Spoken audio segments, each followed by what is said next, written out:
Here we go. Happy Wednesday wine, everybody. Yes to wine. Yes to wine with an H. Because every Wednesday, you and I get to wine together. Actually, we get to have a lot of fun. We get to laugh. We get to learn from each other. I'm Aaaaand Belaval from Chicago live.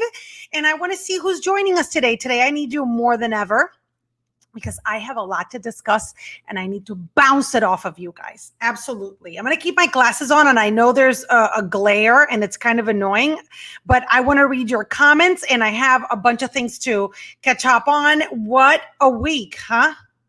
What a week for everybody. Cheers and welcome, welcome, welcome to everyone joining us now to Wednesday Wine. I love it. Bada bing wings. Happy Wednesday. Patty, Migdalia. Hello, hello. Today, white wine. It is hot. And I know I never get to say that in Chicago. I may be, hi, girly Mary. I barely get to say that. What would you say, Mare? We get to say that maybe 10 weeks out of the year, and they're not consecutive. That's when we can say it's hot in Chicago. So white wine it is. My favorite, La Crema. Wednesday beer is perfectly fine, Christy. Of course it is. Come on now. Cheers, Evelyn. Welcome, Christy, and salud for you. Hi, Kathy. Oh, Tio Gary has joined. Cheers to you and happy birthday. My uncle had a birthday July 16th, but I said happy birthday on the 15th because I'm good like that. I wanted to get ahead of everybody. And he's joining us from Miami, where there is no COVID. Tio, stay home is all I'm saying. Delicious, Maria. This is awesome. Hi, Jean from Long Island. It's awesome to see you. Madeline, you went to Playa del Carmen. That must be nice. I've always wanted, I never ever, if I can avoid it, go to warm places when it's hot in Chicago, because we have one of the most beautiful summers in the world. I say that with conviction. You know why? Because when you have winter for 9 months out of the 12 months of the year, when you're cold and it's gray, and when you see the sun, you want to cry, your eyes water up. When you get a few weeks of summer, this city sparkles.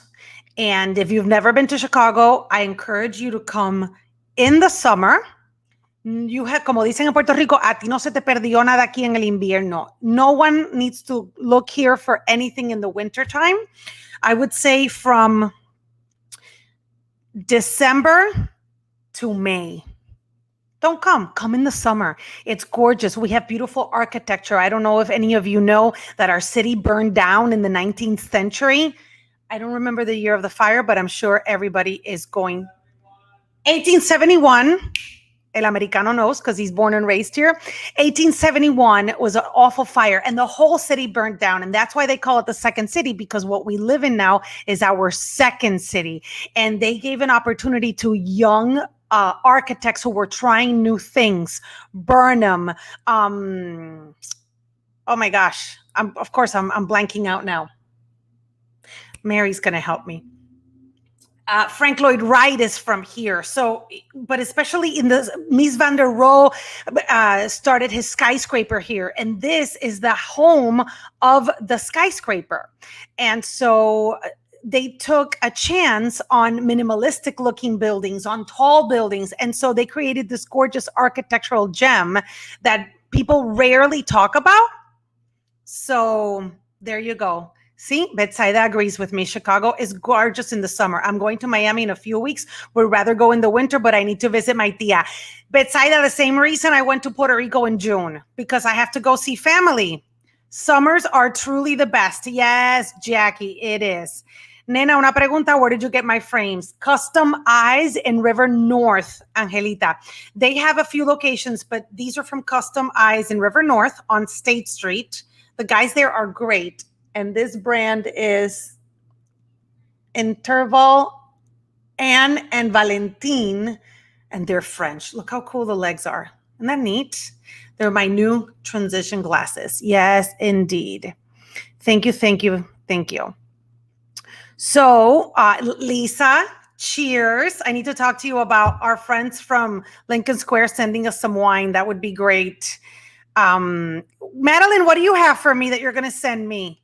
Let's see. Oh, the wine glass looks like a science beaker. So, okay. I break all wine glasses. My mother trained me well, but I'm clumsy and I break a lot of wine glasses. So these are our latest from West Elm, and I bought them with a stem, but I cannot be trusted with them. So I love these flat ones. I started buying the ones without a stem, the stemless wine glasses, when my children were born, thinking they would break a lot of things, but actually turns out their mother does. Mm-hmm. Yummy, yummy, like my cousin Vanessa would say. Let's see. Thank you, Mary. Oh my God. Yes, I forgot about that, Aurora. The summers here are also great because we go all out. And my husband says the city blooms. We have street festivals and we have outdoor dining. We make any sidewalk outdoor dining. And after COVID, while we were during our quarantine, people started using, especially in Logan Square, which has a lot of boulevards, they started using the boulevards, like the giant medians on the street, to do picnics, to have their picnics. And I loved that. What a great idea. Let's see. Chicago's fall seasons, as short as they are the best. James, that's true. My friend Carmen loves the fall here, but it's very short. You're right. Yep, you buy plastic glasses. I know. So I'm so happy that we have a good turnout this evening because it's going to be between you and I. Yeah. We are going to talk about all the things that are happening. Let's start with the Olympics, right? Let's start with the Olympics. And we all knew before the Olympics started that the number one star, all eyes were going to be on Simone Biles, the gymnast. She is a gold medalist. Like 4-time gold medalist. She is a world champion. There's even a Simone Biles move. I don't know a lot about sports. I don't know a lot about gymnastics. I have friends who are gymnasts or their children are gymnasts. And so Simone Biles, no one can deny that she was already a sports superstar, a gymnastics legend, an incredible Olympian. And at age 24, she decided to go to the Olympics in the middle of this crazy year and wasn't feeling herself. And went, participated, had an awful scare, almost disastrous fall yesterday, decided to pull out from the team. And last night, word broke that she decided to pull out from the Olympics. At the beginning, like it happens in sports, am I right? They said, oh, it's a medical issue. And Simone Biles being Simone Biles, she said, it's a mental health issue. I don't feel right. My mind is not where it should be. And I heard from my gymnast friends today that with gymnastics, you have to be in the right mindset. It's so dangerous that when they were telling us last night that she got lost in the air, it was true. If your mind goes somewhere else, it can cost you your health, your bones, your life. And I remember a friend of mine saying, Anna, if that mistake would have been made by any other gymnast, it would have been painful and it would have resulted in an awful injury. Simone Biles is so outstanding that she fell on her feet, standing up, and fell forward. And so there is, I don't know if a lot of controversy. I know that a couple of weeks ago we had Marcella Raymond, my reporter friend, public relationist and writer, who is a very big mental health advocate. And we were talking about the Zoe Osaka, the tennis player, the effect that her pulling out of the French Open because of mental health issues, the positive effect it had on normalizing the topic. So I wonder if we will have the same situation with Simone Biles. Honestly, before I read your comments, I applaud her. I rarely hold athletes at the hero level, because I think what they do is outstanding. I give the name of heroes to, soldiers and firefighters and doctors and frontline workers and police officers, right? And everyday people who do these outstanding things to save lives or to make a difference in the world, and these sacrifices. So I've never been really impressed by, I wouldn't call Michael Jordan a hero. He's an outstanding athlete. In Chicago, he is the GOAT. But I don't know if I would consider him a hero. What Simone Biles has done for mental health and for herself, for me, that's heroic. Because what I'm listening to today is she should have decided earlier. She should be stronger. She knew what she was getting into. Kind of like everything we've heard about Zoe, and what we even heard about Meghan Markle, right? You knew what you were getting into. So I think that what she did was not only important for herself, but for her teammates,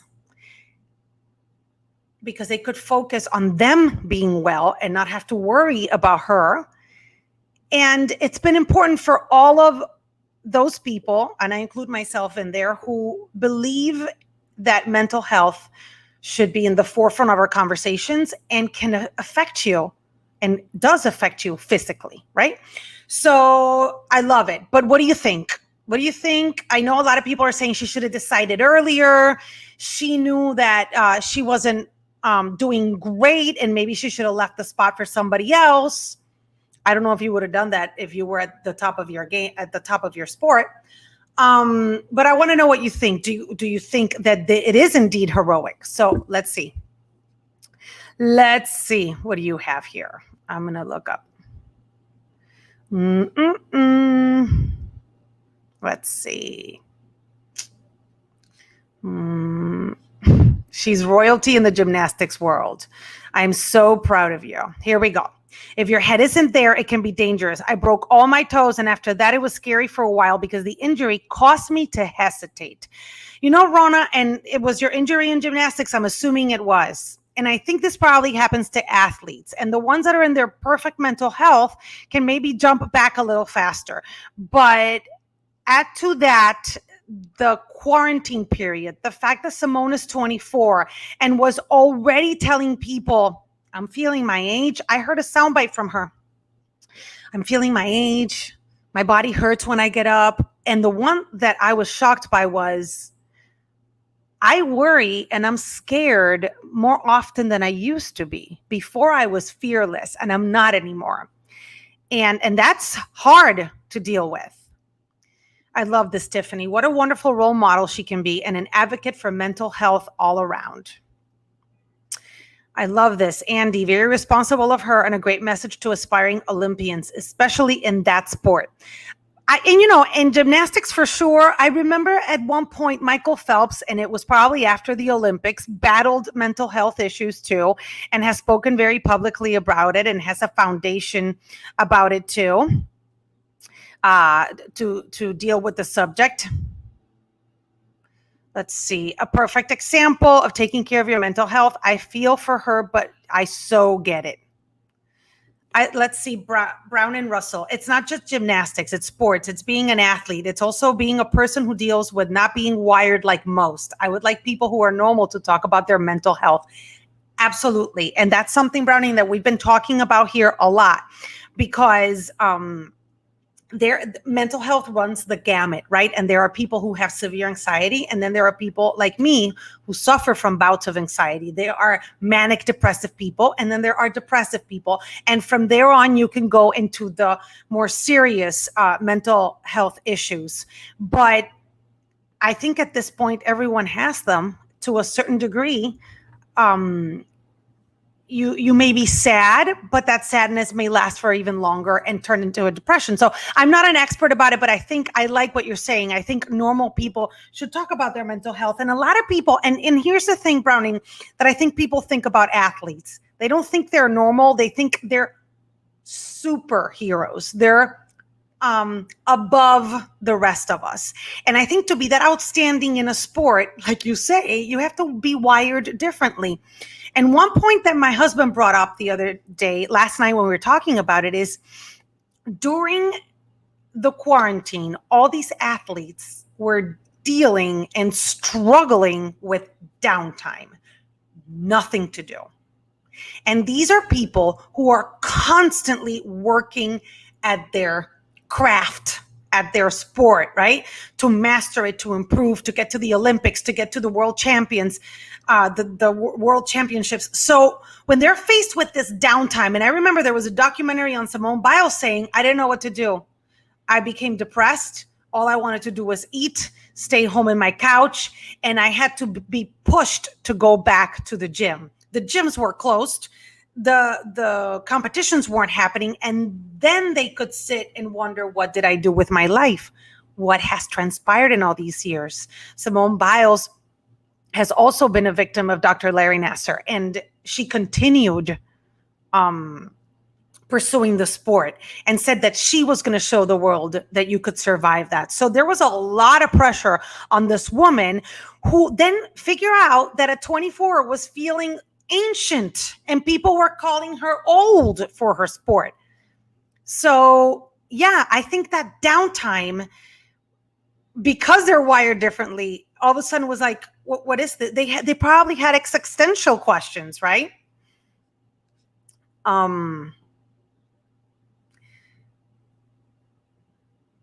Yeah, that's what I was saying, Jeannie, about Dr. Larry Nassar.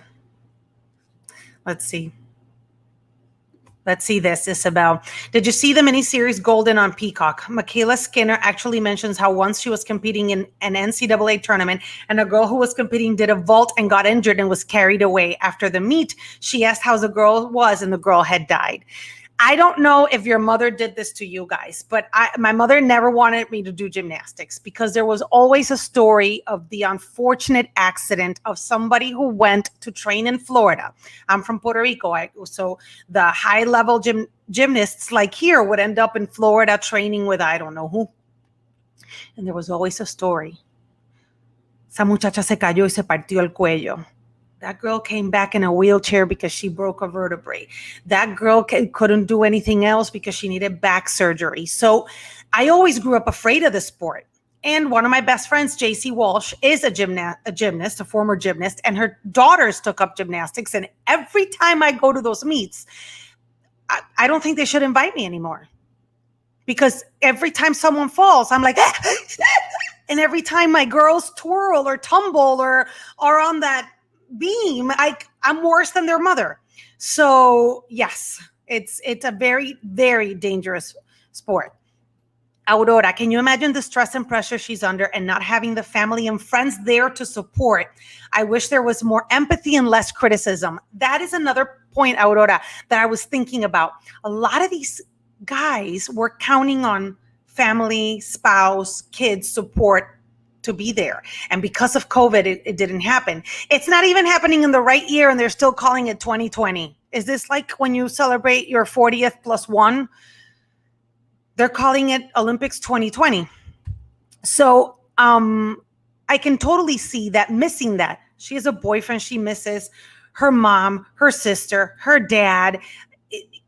That's her go-to. That's her bubble, right? So, and this is not the team that she went to the Olympics with in 2016. So these are all new girls she's getting to know, right? Let's see. I would like to hear more Olympians about their experience and how the pressure is managed. This could be her first time experiencing this. Did the federation have proper personnel to help her deal with it? Her teammate in Rio, Ali, mentioned this in an interview. Eileen Santiago, with the way... Jeffrey, yeah, you guys should have Tequila Tuesdays. Samantha, she's human, plain and simple. You know what, Eileen, I agree with you. There should be, the Olympic Federation should have media training for these kids, and they should have this is what's going to happen to you for the rest of your life, right? And kind of help them along.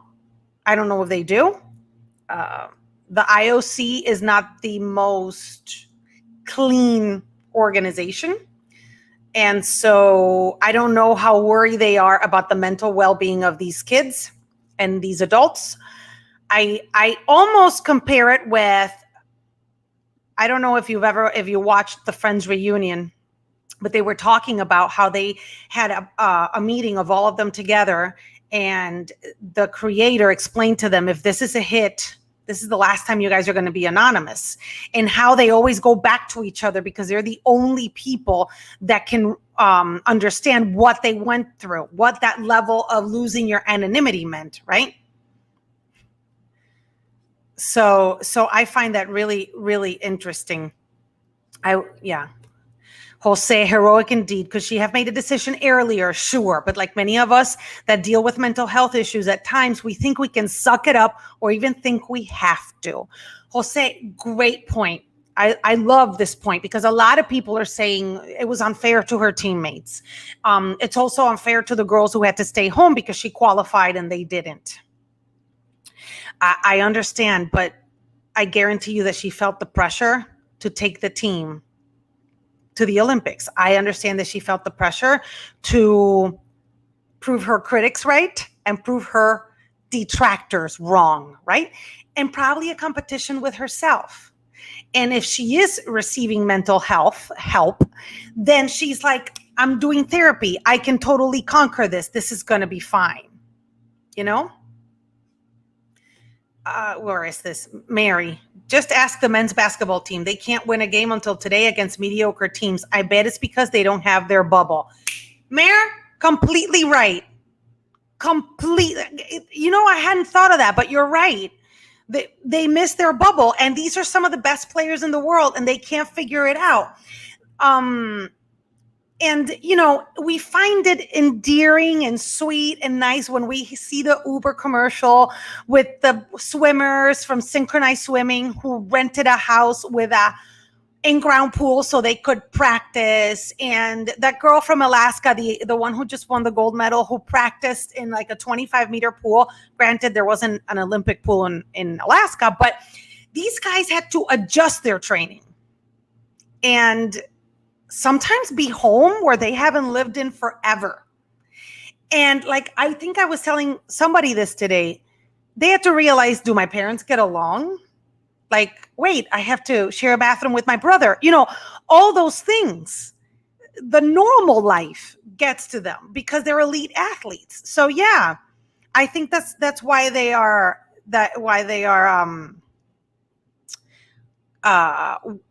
struggling, like Mary says.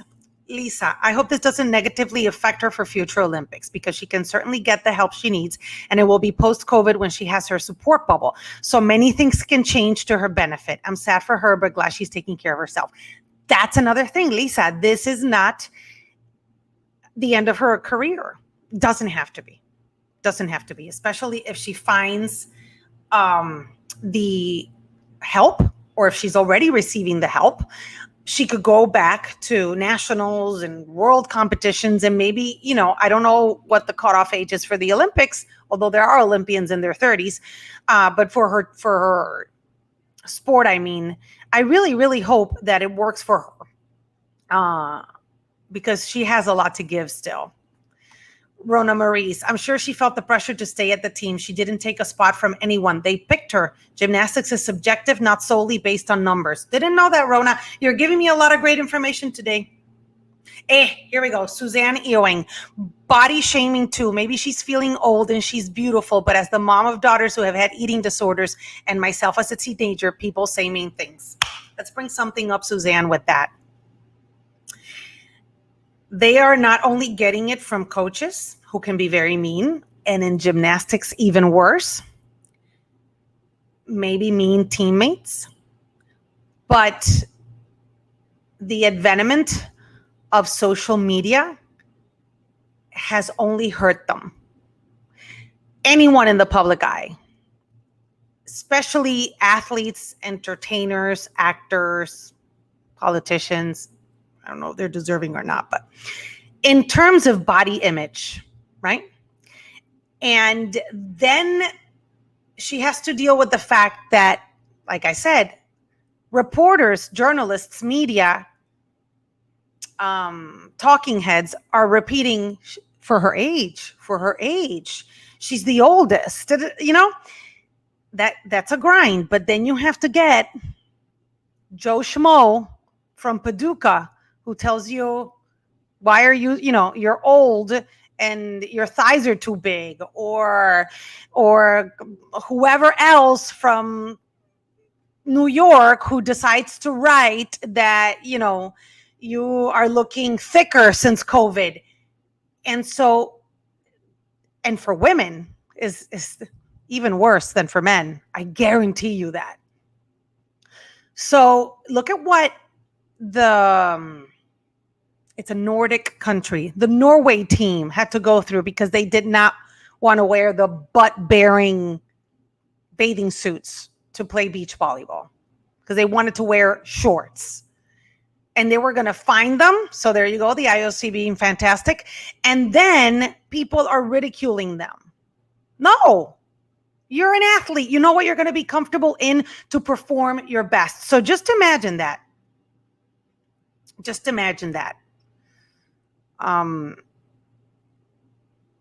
Yeah, exactly. Without mental health, it is hard to function in society, let alone the pressure these athletes feel with mental health. Berta, to Mary's point about the basketball team, not having an audience has to play a huge role in everything that's happening in these Olympics.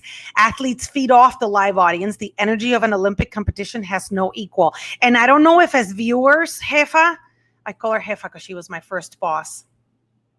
I don't know if viewers, and that was, by the way, Berta, 25 years ago, you gave me my first job here. I don't know if as viewers, you guys have felt it. It feels sterile. It feels kind of sad too. And I get nostalgic from seeing the parents excited right there. And that's why we were all so fixated on the Australian coach, right? Yeah, I know. It was so awesome. Exactly. The Germans also tried to do a statement with their long leotard. So yeah, I think we are all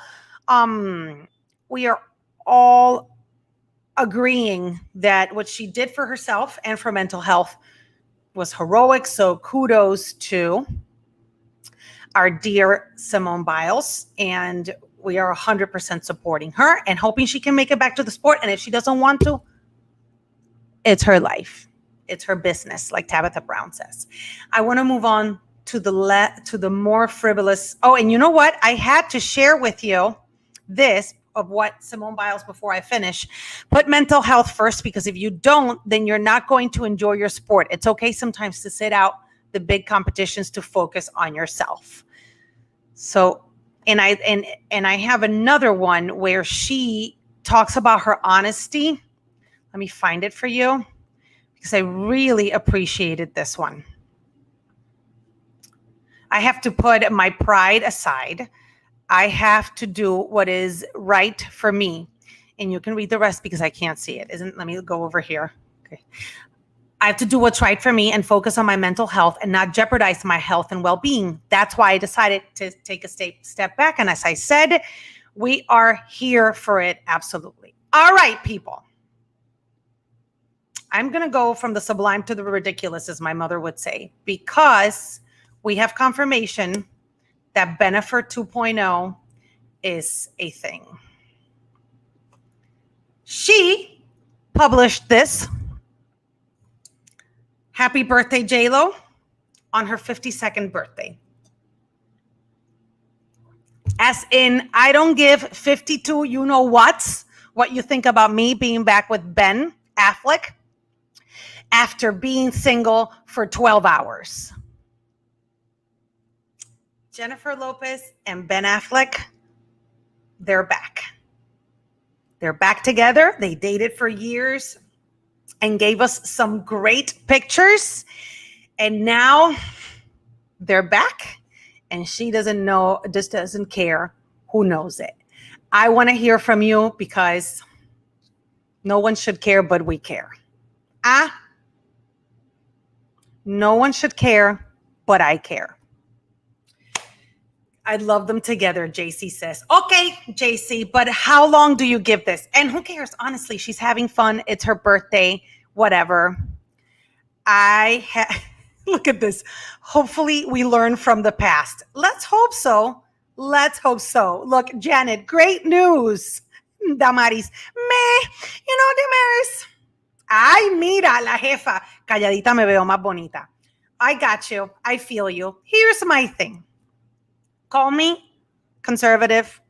Call me old-fashioned. Call me ridícula. I have a few things to say about this, and you tell me how you feel. Jennifer, how many marriages? Tú no estás cansada. You're not tired, nena. I've had one marriage. And I know that a lot of my friends that have been married for a very long time and have had decent marriages that they've had to work hard on, but decent, are like, one was enough. After this, I'm going to chill out with a good book, my own bed, my own bathroom. You know what I'm saying? Try it, Jennifer. She said once that she had learned a lot about herself after her divorce before dating other people. But I swear to the higher power that was 6 months. That's how long she was alone. Because after that, she had boyfriends and then Alex, and then we move in. And like my mother would say, why do you need to move in together? Tense quieto, cada uno pa su casa. Plus, Jennifer, he's got baggage, trunks and trunks of baggage. Call his ex-wife and find out. I'm just tired for her. Let me see what you guys are saying, because I know I'm blowing up. I know. She's a true romantic. She's trying hard. Exactly. Chill out. Just chill out. Look at this one. Brian, 1 year tops. She'll go back to Mark Anthony or P. Diddy after she's done with Ben. I'm telling you. I love this. My husband says this too. I say, you do you, J-Lo. The only concern I have was when those early videos surfaced of them making out with their kids very close. I mean, how confusing must that be? I don't know if you guys understand what my uncle is saying, but my cousin Vanessa called me and said the same thing. Say, please, I need to sign off. Yo no la quiero. Oh boy, Maria. I don't care. It's whatever. I don't care. I like this one. No, where is it? I don't care because it's her life, but I do feel for the kids. They go from stepdad to stepdad. Yeah, that is the one confusing thing. And I know, ¿qué dice aquí? Lo que no fue tu año no hace daño. Life is too short. Enjoy if you can. Do it. Cheers. I think she's enjoying it now and is in the Elizabeth Taylor of his era. So, oh my God, Madeline. Dating at 50 is like fostering a child till they find their forever home. And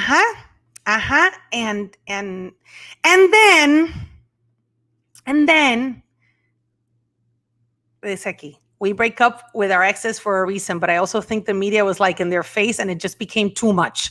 Now she's older and probably can handle it better than back then. Yeah. But at least the kids know him. I like that. The kids are fine, very resilient. I want to be 50 again. I love this. But, I love that she's also feeling her 50. These were the pictures that my husband enjoyed the most. Forget Bennifer. Look at this mamizonga at 52 years old. Mamizonga in Puerto Rican meets hot mama. And I agree with my friend Kay. If I can look like that at 52, I'm going to walk around in a bikini like J-Lo. No me importa. If I look that hot, I'm warning everybody. I'm going to walk around like that. So prepare yourselves, todas las criticonas. That's exactly how I'm going to look. But since I drink wine, and she doesn't, and she has a lot of money and can have trainers to train every part of her body and feed her right, and she has her arroz con habichuelas just seldom, then right? Then she can afford that. Not me. I'm going to get to 50 probably with the same pancita I have at 46. But yeah, the hubs love that one. Pero bueno, is this really necessary? Is this really necessary? Like now they're just feeding the media frenzy. Come on now. Come on now. Okay, who is the guy, Suzanne? The guy is Ben Affleck from Good Will Hunting, which is the last great thing he did, but he's a great director, by the way. He's a great director. See? Oh, crap, I'm 59. What do I have to look forward to? Oh, I love this, Brian. Yes, it is necessary. All right, okay. She looks better than most 25-year-olds. Yeah. But yeah, Nancy, and I worry about that. He can't handle the pressure. Not that it's our concern, it's their concern, but it's also Jennifer Garner's concern because every time he loses it, you see him talking to him and hanging out with the kids, kind of like regrouping, like resetting. So, and he had married a wonderful woman. Not that J-Lo is not. She is beautiful and she deserves to be happy. Ugly people deserve to be happy too, Yesenia. I'm kidding. Exacto. We just need J-Lo to create another music video with him in it. And then, he's fluent in Spanish. Now, other people would say, listen to me. She needed an Americanito. She needed an Americanito because Latinas who marry Americanitos know why they marry Americanitos. Just gonna leave it at that.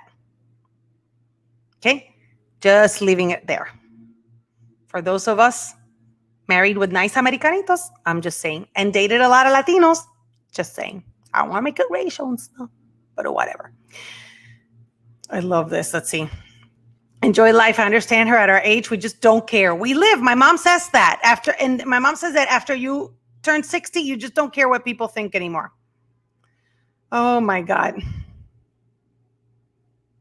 Yeah, I like that. I think she's just playing the media. Probably. Porque, Sonia, I'll tell you off air. Because I don't want, what I'm saying? I don't want people who are married to Latinos who are amazing. I'm going to leave it there so that we can enjoy the view of a strong woman who at 52 is doing whatever the heck she wants. So, yes, Ben Mary is fluent in Spanish. He has been able to do some interviews in Spanish. And I will never forget the Access Hollywood in which she was making bistec, arroz con habichuela, and she was putting adobo, and he was like all crazy about it. So he actually speaks it better than her. Burn, Isabel, burn. And, Puerto Ricans have J-Lo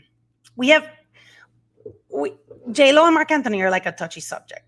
Marc Anthony, not so much because Marc Anthony, Marc Anthony is the problem because we all think that Marc Anthony left J-Lo, left our Miss Universe Dayanara for J-Lo. He was married to Dayanara Torres, who was one of our Miss Universe. We've had 4, if I remember correctly, and he left her. They broke up, and eventually he ended up with J-Lo a little quick. And our Miss Universe suffered a lot because of that breakup. And she always said that Jennifer Lopez was kind of like the shadow that followed their marriage because, J-Lo and Marc Anthony were best friends and whatever. And so for a while, I couldn't stand them. No, I couldn't betray Dayanara Torres. I couldn't. I was Team Jari all the way. But Marc Anthony and Jennifer have done a lot for Puerto Rico, have invested a lot, have helped a lot during Hurricane Maria and so on. And she's practiced her Spanish and has been improving. Marc Anthony's fluent. And you know how we're snobs about that. So there you go. We've had 5 Miss Universes. 5. Gracias. So I am Joe saying, I love this. For the women that criticize her, if Ben Affleck shows up at your house, will you tell him no? You know what it is? I don't think it's the guy. I think that after you've been through so many breakups, and we don't know how bad things were between her and Aaaaand. We don't know how long they hadn't been together. We don't know, honestly, what kind of life they were living. She may have been ready a long time ago for a new relationship. I don't know. No sé si le quiero lavar los calzoncillos a más nadie. Honestamente, I don't know if I want to deal with anyone else's, especially when you have 2 teenagers. Her twins are 13. clearly these people don't live the life that we live. They're not trying to figure out who's going to pick who up from the camp that you scheduled that for both kids at the same week that exits at the same time in two different parts of the city, talking from experience. So that's what I'm saying, Day, that it's more not that the guy's hot, but that she immediately, and I was like that when I was young. I would meet a guy and I'm like, mami, con este me caso. I'm getting married with this one. Colo con calma. Back it up. Go on some dates, but like, breathe, reset, regroup. Yeah, I would. He just doesn't look what I need. Madeline, you're on fire today. Did Ben ever cheat on her when they first dated? I don't think so. I don't think so. Look, if J-Lo was a guy, would we be talking the same way? Yes, I would. Oh, I totally would. Yeah, I would. So that's what I'm just saying. I liked Jennifer Garner. I really love that woman. I love J-Lo too, but Jennifer Garner is very nice. Let's see. To us, all of this seems very sudden, but I think she's been burning a flame for Benny for a while. Once Aaaaand started misbehaving, she wanted out. Esa es la otra cosa. Maria Judith. As soon as she started dating Aaaaand cheated on his first wife with multiple people. ¿Qué, mi nena? You think you're going to change him? It's going to happen. But whatever. Did he cheat on Jenny G with the nanny? Don't remember. And don't want to put that out there because I don't remember. I don't remember. It could be that he's the one that got away. Let's hope so. Because I truly, truly want her to be happy. Yeah, I know I don't know her. Just like I don't know Ricky Martin, but I think he's my cousin. So I'm just saying that, like my husband says, J-Lo will J-Lo, and we're here for it to watch all the beautiful pictures and the great outfits and criticize and support. So I am so happy that we have something nice to talk about, right? Bennifer 2.0 on my Wednesday wine. Thank you. Thank you so much for joining me tonight. I had a blast. Thank you for hanging out and being receptive to all the topics and having great questions, great comments. I love seeing you here. You know, you can follow me on social media and my YouTube channel. If you haven't checked it out, check out Aaaaand Belaval. Keep it real and subscribe. And tell me what you think and tell me what you want to see on Wednesday Wine, on my YouTube channel, on Facebook. I'm on Instagram as well. And I really love what we have going here. So let's keep it going and have a wonderful rest of your week, guys. Que Dios me los cuide.